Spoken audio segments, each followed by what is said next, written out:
There is a room no one talks about, no cameras, no microphones, no access. A silent room buried under layers of encryption and concrete, somewhere within the sprawling complex of one of the most powerful tech giants on the planet. Inside that room, decisions are made that shape what billions of people can and cannot see. And no one voted for it. No one was told. The silence is deafening. Because this is not fiction. It is protocol, and it has already begun.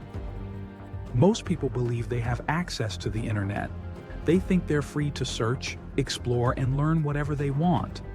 But the reality is darker, much darker, because the version of the internet most of us see is a filtered shadow of something much larger, much wilder, and far more dangerous. What you see is what you're allowed to see.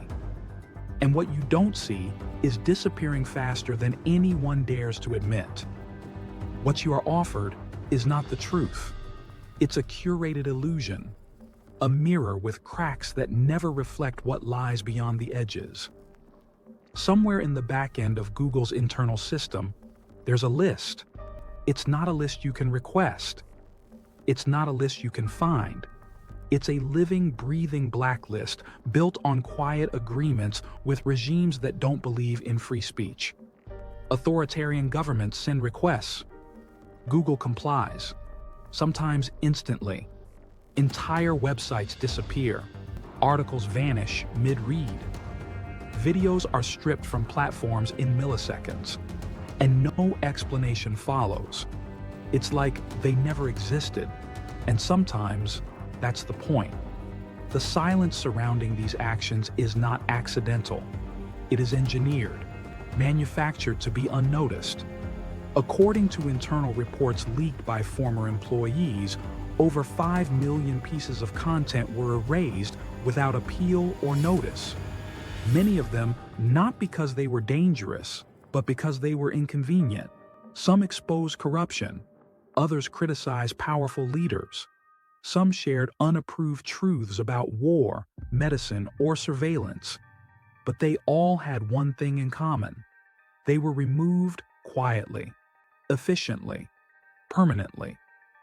One engineer stated that certain files were tagged "erase on site" with automated triggers ready to act before human eyes even saw them. What's more disturbing is who benefits from this silence. Several governments with documented histories of censorship, surveillance, and oppression have allegedly maintained ongoing communication with major platforms including Google. These include state media agencies, cybersecurity task forces, and even defense ministries. In one internal log, a former contractor noted that flagged videos critical of a regime's leadership were routed for deletion within hours of the request. No human review, no oversight, just execution.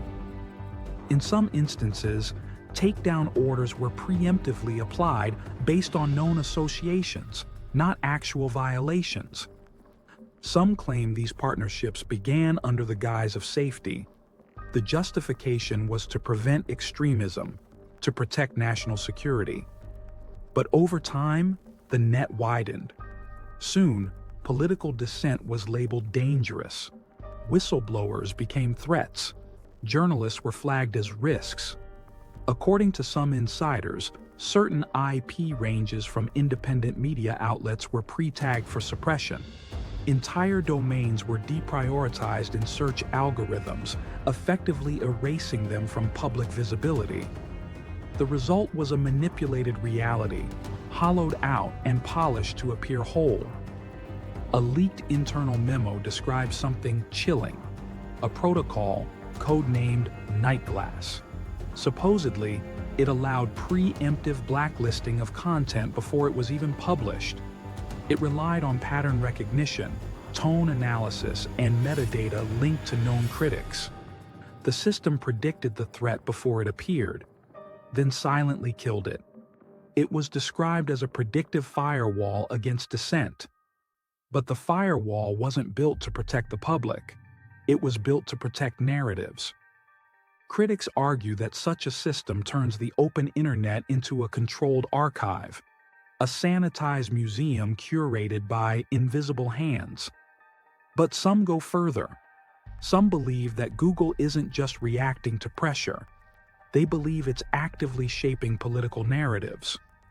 There are whispers of meetings between high-ranking Google execs and policy architects from authoritarian states, private video calls, encrypted exchanges, strategic deletions ahead of elections, protests, or major events.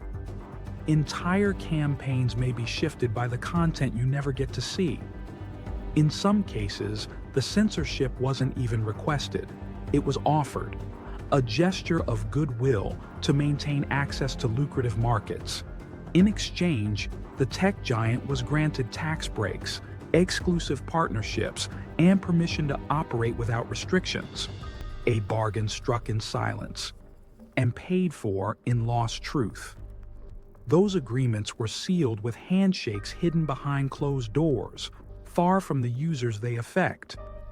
One former engineer claimed that even internal dissent was crushed. When he flagged inconsistencies in takedown protocols, he was locked out of his account, his access revoked, his emails erased. HR said it was a restructuring, but his colleagues say it was a warning: speak and be erased. Some suggest internal watchdogs were deliberately dismantled. Transparency became a risk. Silence became policy. Some governments now use this model to request takedowns at scale. A keyword triggers a purge.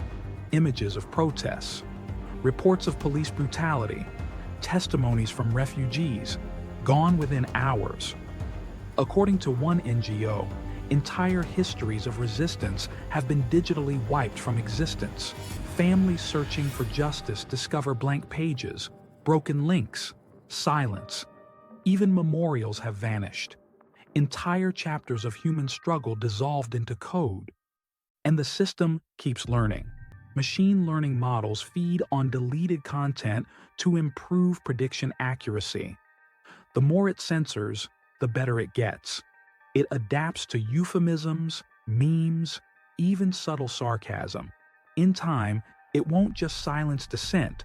It will anticipate it, preempt it, eliminate it before it breathes. The machine does not forget. It remembers patterns. It learns rebellion, and it learns how to kill it. Some say this is the future, a streamlined, controlled web optimized for compliance and profit. But others see it as something else.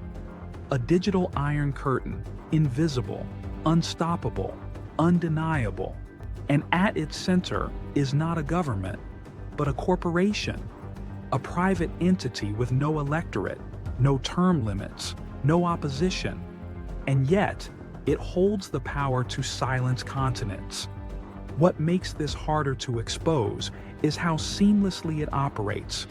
The average user will never notice a missing page, a vanished headline, a redirected link. The algorithm fills the void with something else, something safer, something acceptable. And so, no one asks questions, because they don't even know they should. The illusion of choice remains intact, but the choices themselves have been stolen. In certain countries, Google's transparency reports have notable gaps. Requests for information are vague. Response data is delayed. Civil rights groups claim the numbers don't match the scale of deletion. One researcher said it's like reporting how many trees are cut down by only counting the stumps you admit to. The forest is gone, but the report shows green. And when someone pushes too far, when a journalist connects the dots or a leaker speaks out, the response is surgical. Discredit them, drown them in noise, or erase their platform altogether. Some believe major outlets avoid this topic out of fear of losing access, fear of lawsuits, or worse. The fear is the point. The silence is not accidental. It is enforced. A few ex-employees have risked everything to speak out, using burner accounts, encrypted drives, anonymous leaks. They paint a picture of a company that once promised to organize the world's information but now decides which parts of the world deserve information at all. Their testimonies are buried, their names forgotten, but their warnings remain. There is a growing theory that this isn't just corporate compliance. Some believe the systems were designed this way from the beginning, built for scale, built for control. And now that control has been handed to those who never had to earn it. Unelected, unquestioned, unaccountable. The architecture was not corrupted, it was completed. One disturbing leak suggested that entire databases of flagged users are quietly compiled, not just based on content, but behavior, who you follow, what you pause on, what you delete, what you never even post. Some believe this data is being offered to regimes in bulk, under the table, off the record, monetized and weaponized.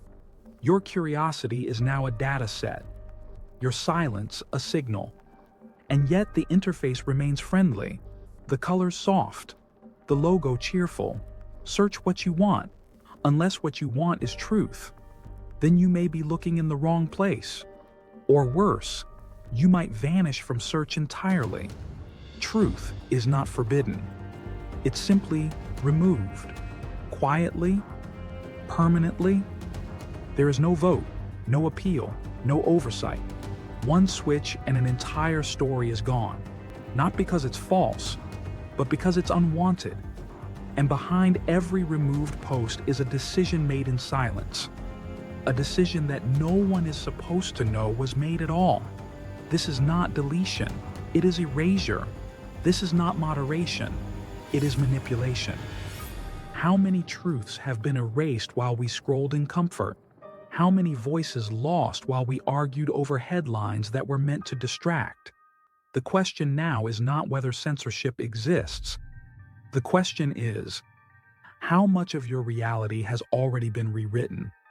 And how long will it take before you're erased along with it?